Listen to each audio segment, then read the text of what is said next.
bakit pag sa mga kaibigan mo, ang saya-saya mo, pero pag nung anak mo yung kasama mo, parang parang bored na bored ka.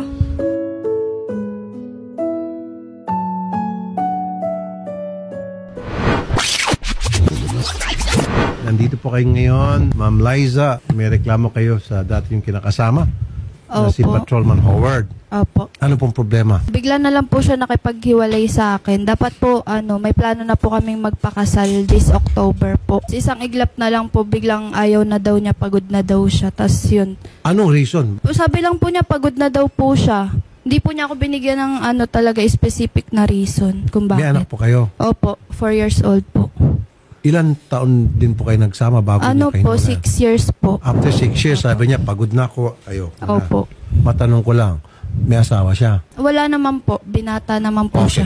Kumusta naman ho siya? Nung okay pa kayo? Okay naman po kami dati kasi kada off pa nga po namin sa lumalabas po kami. Lagi po kaming may banding po. Tapos yun po, bigla na lang isang iglap. Pagod na daw siya. Pasok po kayo, Patrolman. Good afternoon. Kanina magandang mga sinasabi niya. Nung una raw, okay naman daw kayo. Ready na sana kayo magpakasal, sabi niyo? Opo. This October po. This October. Nakapagpa-reserve na po kami ng mga sa venue po, sa food. Uy. Sa makeup ko po, ganun. Nagaanap na lang po ako ng gown. Tapos dapat po magbubuk na rin yung ate ko nun pa uwi, galing UK po. Tapos yun po, sinabi ko na hindi natuloy. Biglang natakot si Patrolman. Umatras. Siguro po. Regarding po kasi doon, ako na lang po talaga yung napagod. Bakit po kayo napagod sa relationship? Ninyo? Hindi ko naman sinasabing nagkulang siya sa akin. So hindi siya nagkulang? May sa pagiging magulang siguro sa bata, never siya naging kulang. Siguro na pressure lang po talaga ako dun sa... Kasi... tinatanong na rin siya ng magulang niya kung kailan kami magpapakasal. Bilang partner, naintindihan ko naman yun. Baka iniisip niya na hindi ko sila kayang panindigan. So, ako as partner, nagbigay din ako ng assurance dun sa side niya. Parents niya. Direct to the point na po. Anong reason, ready na, tapos sabi mo walang pagkukulang? Bakit bigla po kayo umatras? Meron po bang third party? Wala po. Okay. Sinisigurado ko po. Very good. Nice to hear. Yes. Then, bakit po bigla naman kayo umatras? Nakaka-stress ba yung pagkakaroon po ng partner? Hindi naman, sir, kasi wala po talaga siyang sariling desisyon eh. Nakaasa siya dun sa kung anong sabihin ng side niya. Kamag-anak niya? Yun na po. Hindi na po ako para mag-specify. Sige. So, ibig sabihin, nakikialam sa relationship niyo? Yes po. Is it the parents? Particularly, sir. Okay. Mali po yung sinasabi niya, sir. Nung buntis yung anak ko, sabi niya, magpulis lang daw muna siya para hindi siya mahirapan pagpasok pagkapulis. Pagkatapos niya mag-graduate, pakasalan na daw niya. Pero naghintay kami ng 4 years. Hanggang ngayon, hindi namin siya tinatanong kung kailan niya pakasan. Hindi kami nagpursigi sa kanya. Pero pag doon na yan sa bahay kasi palipat-lipat yan sila sa kanila at saka sa amin. Pag nasa amin siya, sobrang entertain namin sa kanya. Wala siyang masabi. Pero nung bigla lang nga siya ganun nga nagdesisyon nga na sawa na daw siya. Pero tanungin mo siya kung ano bang prinesyo namin sa kanya. Kasi kung pinrenesure po nila kami, di naman po siguro kami aabot ng ganito po, ng halos magsi 6 years po, na hindi pa po kasal. Kasi yung iba naman po pagkabuntis ng babae, pinapakasal na po agad, diba? Tama. So parang yung magulang ko po, sabihin nila, mag-decide kayo kung gusto nyo magpakasal, di namin kayo pipilitin kung kailan nyo gusto. Sir, para maging fair tayo, Yes, kasi nabanggit mo, nakikialam yung kanilang kamag-anak, tapos particular na yung parents, you have to tell, pulis ka pa man din, matapang ka dapat. Yes, sir. Nandito na siya ngayon, harapan. Sabihin mo sa kanya kung ano yung ginagawa nilang pakikialam sa inyo at isa sa mga dahilan kung bakit ikaw ay umatras. Kasi may mga point na pag nag-uusap kami, pag sinasabihan ko siyang bumukod na kaya tayo. Kasi ang lagi niyang sinasabi sa akin na hindi ko kaya, hindi pa namin kaya kasi nga wala akong sapat na income. Yun kasi yung nakikita niya sa akin eh. So actually nakabukod naman kami. Ikaw pala, so iba nang tinitira niyo? Yes po, doon sa side ko na po, dito na po sa Rizal po. Ayaw niya na magbukod kayo? Gusto niya pero malapit pa rin sa poder ng parents niya. Kasi po wala pong maiiwanan doon sa anak namin. Kumbaga kung malapit po sa side ko, pwede pong iwan doon yung anak namin kasi parehas po kami halos stay in sa work. Kaya yun po yung pinupunto ko. Tapos sabi ko kung gusto naman niya na na kunwari maging full-time mom po ako, pwede naman sana. Kaso nga lang, hindi po sasapat yung kita namin dalawa. Kasi parehas naman din po kami na na nagsusupport pa sa family namin. Ayun naman pala, sir eh.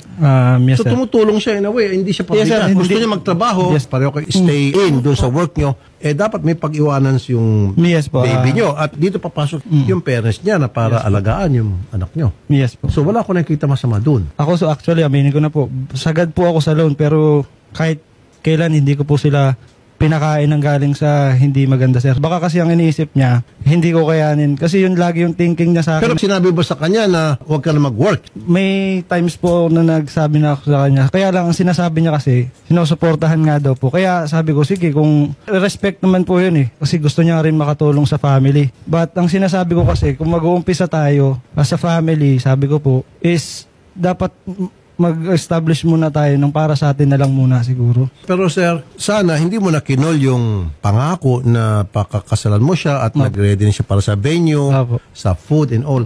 Sana doon pa lamang sinabi mo na ayoko na, hindi ko na to kaya, wag muna tayo mag-isip ng mga kasal na yan, later na lang yan. Yes, sir. Pag-usapan mo natin yung problema. Hindi ka naman nakikipag-usap sa akin pag may problema tayo, 'di ba? Bigla mo na lang ako hindi kakausapin. Kasi iba nga yung ugali mo, Liza, na pag hindi mo rin ako naintindihan, parang... Kasi di mo pinapaintindi sa akin, di ka nakikipag-usap sa akin. Sa tagal natin, never ka pa naman nakipag-usap pag may problema tayo Magiging okay kami kinabukasan nang wala man lang kami napag-uusapan na dapat kasi ganito. Wala Ma'am, pong nugget ganon. ka ba? Hindi po, hindi nga po ako nagbubunga nga sa kanya Parang pag may gusto ako sabihin sa kanya, hindi ko po malabas kasi ayaw niya nga din po makipag-usap. Kaya parang sinasarili ko na lang po. Siguro, ganun lang po talaga ako. Hindi po kasi ako pala express talaga. Galing din po kasi ako sa broken family. So, hindi ko rin na-express sa magulang ko yung nangyayari sa akin. Sir, hindi ko pa rin talaga ma-gets na hindi naman pala siya bungangera, hindi siya nager, Apo. hindi siya pala imik. Actually, ang gusto ng maraming lalaki, yung tahimik lang, once in a while magsalita, hindi yung dakdak ng dakdak. Apo. Yun yung pangarap ng maraming lalaki. Yes po. Siguro yung acts of service lang po. Pag kami na lang tatlo sa bahay, yung uniform ko nga po, hindi niya may plancha Seryoso. Sa papasok po ako ng umaga, alis po ako ng bahay na walang kain. Kakain na lang po ako sa opisina kasi wala po nag-aasikaso sa akin.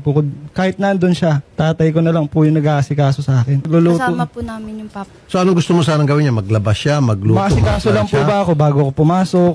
Kasi po parang hindi ko po ma-feel na kami, isang pamilya. Kasi nga po hindi kami nakabukod, may kasama pa rin po kami sa bahay. Yun po yung sinasabi ko sa Tapos, kanya. ayan po, di ba sabi niya, yan daw yung gusto niya. Pero never naman po niya ako kinausap na, Mami, dapat kasi ganito, Ma'am, Kinausap minsan kita dyan. kusa yun Pakita Opo. mo yung papel mo bilang gina ng tahanan. Sa lang po, hindi ko po siya masikaso. Pero kasi syempre, inasikaso ko din po yung anak namin. Wala kayong Na katulong. po, wala po. Pero nag-aasikaso po ako sa bahay. Pero yung sabi niya po na papasok siya ng walang almusal. Hindi naman po talaga siya nag-aalmusal. Tapos yung papa niya, madalas po, papa na niya yung nagpa-plancha ng uniform niya. Sir, ganito yan, pareho kayo may problema ka rin. Yes po. Intindihin mo rin siya dahil siya ay nag-work. Pareho kayo Yes nag-work. po, na-understand ko naman po yun. Kung sasabihin niya, I'll expect also from you, nalutuan mo rin ako. Mag-expectan kayo sa isa't isa. Yes po. Expect ko rin na lambingin mo ako, hindi mo ako nilalambing. Ganon din ang expectation niya sa'yo. Yun nga sinasabi ko, pareho kasi kayo nagtatrabaho. So you cannot demand a lot from her. You cannot expect a lot from her. The same manner, she cannot expect a lot from you. Dahil pareho kayong working. Yes, Kaya nga doon pumapasok, mapalad tayong mga Pilipino, unlike sa ibang bansa, doon pumapasok yung mga kasambahay na tumutulong. Now in this case, nandiyan pala si father-in-law, yung si papa mo, at yun ang papel ng papa mo na tumulong, na maglaba, magplansya. Like me, nung magkasama kami ni Jocelyn, wala kaming kasambahay. Yung mother-in-law ko, sinalang. Siya naglalaba, siya nagpaplansya, lahat. Yes. Nung hindi pa kami masyado maka-afford ng kasambay. Yes. Yung mother-in-law, yun ang papel ng papa mo. So do not expect anything from her. Ganun din ako, hindi na ako nag-expect kay Jocelyn kasi yung mga gagawin sana niya, ginagawa ng mama niya. Wala siyang kasalanan doon, sir. Opo. Plus, alaga pa kay baby. Opo. Buti po sana kung pag off ko, gumagala lang po ako. Gusto ko po nasa bahay nga lang po ako kahit inaaya po ako gumala kasi parang para sa akin quality time na namin yun eh. Ayun. Todo asikaso. Ako wala akong nakikita mali doon, sir. Wala talaga. Promise. Pero parang siya pa po yung galit na galit sa akin. Pinaalis niya po ako sa kanila. O baka naman, sir, tulad ng iniisip ng ibang mga netizen, Papo. baka meron ka na nakita sa labas dyan. Alam mo naman, sir, kasi mga pulis, talaga namang habulin din yan ng mga chicks. Lalo na po sa inyong posisyon, maganda po yung trabaho nyo. Siyempre, hindi mo naman aminin yan. Alam niyo, sir, yun yung nakikita kong possible reason. Yes, sir. Just like kung ano yung sinasabi ng maraming netizen. Apo. And aminado naman po ako dati na nagkaroon ako ng estado na ganyan. Na nagkaroon ako ng third party. Aminin ko na po para baka hindi niya po sinabi sa inyo. Meron po akong naging issue kami na ganyan. Dito sa assignment ko po nung... Oo nga, training po. sabi ko sa'yo, nangyari noon, pwede mangyari ulit ngayon. Pwede po pero see? ako po wala po talaga. Well, kaya nga, sir. Yes, sir. There's a possibility na nangyayari ulit yan ngayon kasi hindi ka lalamig ng basta eh. Yes, sir. Yes, sir. See, ikaw may problema. Dito lumitaw na. Ikaw pala talaga. Hindi ko po pinalam sa magulang ko yung about do kasi ayoko po masira yung image niya po sa kanila. Ayun lang din po nalaman ng papa ko. Hindi ko Oh, po sir, sinasabi sa napakabait kanila. ng girlfriend. Kasi ayoko po masira yung image niya sa kanila. Pinoprotektahan mo yung image niya. Opo, kahit palagi po kami nag-aaway, alam po ng magulang ko okay kami. Meron nga, sir, na kuan, sa kanya nga, sinisiraan niya yung misis ko. Nga, ang bait-bait naman ng misis ko sa kanya pag pumunta yan sa bahay, sobrang asikaso siya. Tapos, makita mo sa mga chat niya nga, paninira sa misis ko. Kaya, ganun siya. Ano papa yung sinabi ko dun sa kay Liza? Yung, kuan, nagpabuyo ka naman sa mama. Totoo naman po kasi ilang desisyon na yung ginawa ni Liza na nakabase lagi sa inyo. Hindi naman po ako para magsalita ng hindi ganun. Kung hindi ko alam naman po ni Liza yan eh. Alam naman po niya yan kung ano yung issue namin pagdating sa decision making namin sa amin dalawa. Sabi ni ate ganito, sabi ni kuya, sabi ni mama, may mga ganun kasi lagi papa. Kaya ako, iniisip ko kung sakali kaya na magtuloy kami, ganun pa rin. Kaya nga, sir, ito yung sinasabi ko. Communication is Yes very po. important in any Yes po, relationship. Kailangan maging open kayo sa isa. Pag ititago nyo yan, nagtatahimik kayo, yan ay lalaki ng lalaki hanggang sa sumabog na. Ilang beses naman natin sinabihan kita na magdesisyon ka naman na para sa iyo. Sinabihan naman Ano ba kita yung mga dun. decision na yun? Kailangan ko pa ba? Ang dami. Hindi, pero alam mo yung sinasabi ko na lahat ng desisyon mo nakabase sa side mo. Bakit may masama ba silang sa atin? Yun nga, ang sinasabi ko lang, para sa atin, mag-decide ka naman ng para, na ikaw lang. Ano yung major nangyari sa pagsasama nyo na nag-decide siya labag sa kalooban mo because na-influential lang ng parents niya? Magbigay kang sample. Hindi mo matanda na, no? Hindi ko pa matanda. Kasi wala eh. Hindi mo makalimutan yun. Sige po. So, wala. You're just making things up. Sige. O, see? Huli ka. Third party, yan yung sinisigaw ng mga netizen. Marami nga dyan sa ating mga asawa, magkasintahan, nagtitiis sa hirap sa ginhawa. Sakripisyo, tiis. Napakababaw, sir, ng problema nyo. Napakababaw. Di ba? Yung iba pa ganyan, nagkakasakitan, nagkapisikalan na. Ibig ko sabihin, kumpara sa problema ng iba, yung sa inyo, walk in the park, napakagaan. Nagsawa ka na siguro kay ma'am, all of a sudden, may nakita kang bago dyan. Yun. So, ma'am, hindi naman kasi kayo kasal. Wala tayong magawa. Kung biglang siya tumalikod, pwede ka nang siguro magsampa ng kaso. Kung siya naging pabaya sa anak ninyo, marami siya ginagawang mga bagay na nakasama ng kalooban mo, economic, psychological, and emotional abuse. Pwede ka magsampa ng kaso against him. Mahal mo yung anak mo. Ay, sobra po. Sobra? Sobra po. So, alang-alang sa baby ninyo, ilang taon? 4 years old po. Ayaw mo pagbigyan ng second chance. Magbubukod kayo at pagkatapos, pag-usapan nyo kung ano yung mga kamalian ninyo, kayo lang muna ang dalawa. Then, in the middle, you will reach an agreement na win-win solution para sa inyong dalawa. Payag ka. Pwede naman po. O, naman pala. Ma'am, Hindi na po. ayaw mo na rin sa kanya. Pagod na po ako kasi lagi po siyang ganyan. Akala ko pupunta rito, gusto mo makipagbalikan. Hindi po, kahit sa sustento na lang po. Yung kasal po namin ngayon, pangalawang beses niya na po yan na aya sa akin po. Tapos palawang cancel. Opo. Ay, naku. Wala na daw siya ibang kilalang kamag-anak ng anak ko, kundi ako lang daw po. So yung magulang ko po, di niya na po kilala yan na kamag-anak po ng anak ko. Parang tinatakwil na niya. Opo. Kasi kaya nga po siya nagalit, kaya po niya ako pinali sa kanila nun Kasi pinasundo ko po sa magulang ko yung anak namin sa kanila po. Tapos hindi ko po siya nasabihan nun, nasusunduin. Tapos doon po siya nagalit. Doon niya po ako sabi niya umalis na daw ako. Well, Hindi ko sige daw siya ma'am, sinasabihan. hindi pala yun ang purpose po na pumunta rito para magkabalikan kayo.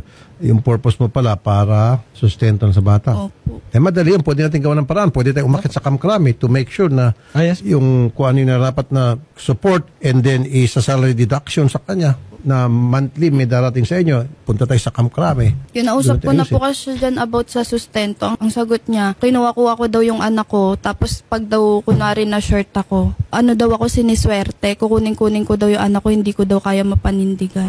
Okay. So split na kayo. Pareho kayo may trabaho. So mag-ambag kayo pareho ng certain amount para sa pagpapalaki ng anak nyo. Yes po, yes. Yun. Hindi pwede naman puro siya na Sa akin lang. lang po. Yun. Kalkulin natin magkano ba pangangailan ng bata. Renta, lagay natin dyan. Electricity, tubig, and then pagkain, diaper, vitamins, etc. And then hati yung sa gitna yan. Okay sa'yo. Okay sa'yo. Opo, wala pong problema. Basta pagdating sa anak ko, hindi po ako magdadamot. And then, yung sustento mo, dadaan namin sa kamkrame para hindi na siya araw-araw tawag sa'yo na habul-habulin ka. Kahit 10,000 lang sir kasi mag-rent sila 5 to 6,000. Tapos yung yaya, magkuha silang yaya, mga 6,000 din. Tapos pang pa-eskwela pa at saka pagkain. Yun ang po sinasabi ko sa hati, sa lahat. Madali ko pong gawa ng paraan yun, ma'am. Anything po na basta para sa anak ko. Never Pwede ako kung kayong magdadamot. pasamahan sa kamkrame, kausapin natin yung admin para ma-execute na yun, tapos magkapirmahan. Opo, ganyan lang sir. Okay. Wala pong problema sa akin, sir. Tapos na. Pero sayang, lesson learned from everybody na people will learn something from this. Umpisa kay Mrs. Ano po sa tingin niyo yung mga red flag na medyo hindi na maganda ang relationship? Dapat mag-usap na talaga. Pag po wala kayong communication sa isa't isa po, yung kahit alam nyo naman po may problema kayo, pero di nyo po pinag-uusapan.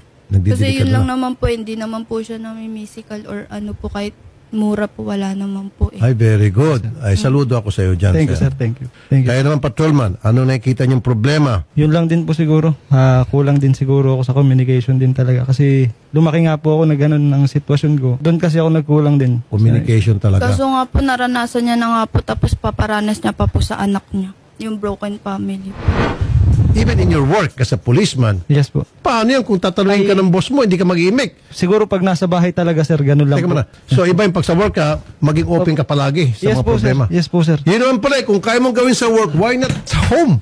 Para ma-protect mo trabaho mo. Dapat maging open ka rin pagdating sa bahay mo para ma-preserve mo yung samahan nyo ng family mo, mabuo yung family. Broken home ka na, di ba? Yes, sir. Para hindi na maging broken home. Ito lang para ma-advise ko sa'yo. Yes, Sa susunod, magkakaroon ka rin panibagong relationship for sure. Yung nangyari dito, para hindi na mangyari, maging open ka na. Huwag mo na hintayin na lumaki.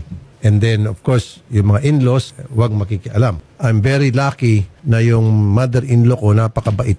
Never ever nakikialam. Tumutulong pa, nagbibigay pa ng pera, namimigay pa ng kotse. O kaya, I'm very lucky. Ma'am, kakausapin ko po yung krame. Doon natin kayo pag-usapin. Apo. Of course, kay Tatay Luterio. Huwag ko kayo mag-alala. Hindi madedihado ang anak nyo rito.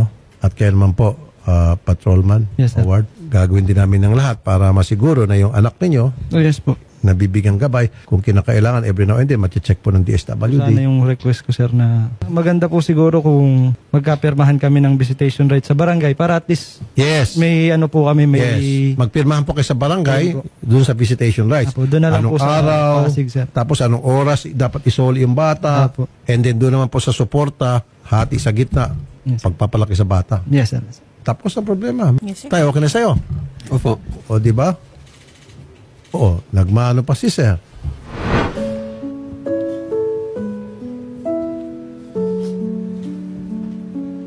Bakit pag sa mga kaibigan mo, ang saya-saya mo, pero pag kami no anak mo yung kasama mo, parang parang bored na bored ka. Parang kaming dalawa lang nung anak mo yung nag-uusap. Tapos ikaw tinitingnan mo lang kami. Pero nung kasama mo yung mga kaibigan mo, sobrang saya mo. Ang dami mong nakikwento. Sir, gusto mo sagutin yun? Hindi na po siguro. Hindi na. Ako sasagot. Maybe he's not ready yet to have a family. Nung isang araw nga po magkasama kami, bigla po siya naiiyak. Sabi niya, Mami, namimiss ko si Dada. Pero darating ang time, ready na siguro siya for now. Diba? Buti na rin, hindi kayo nakasal. Yun po yung lagi niya sinasabi. Buti na lang hindi ko sinayang yung panahon ko sa'yo. Buti na lang di tayo nakasal. Sa akin niya pa po sinasabi yun. Kasi kung alam mo kasal kayo, bigla siya tumalikod. For whatever Ayun reason. po. Nakatali ka hanggat di kayo na ano. Diyan agad pumapasok yung divorce. Again, I'm in favor pero meron akong reason. Isa sa mga reason to, sa mga experience ko sa programa for the past 20 years, nakikita ko, dati sobrang against ako sa divorce. And then through the years na nagkakaroon ng ganitong klaseng problema na presented to us, naunawaan ko kung bakit marami rin taong gusto na yung divorce. Salamat po, Patrolman. Thank you rin po. Thank you po. Tatay Eleuterio at Ma'am Liza, maraming salamat po sa inyo.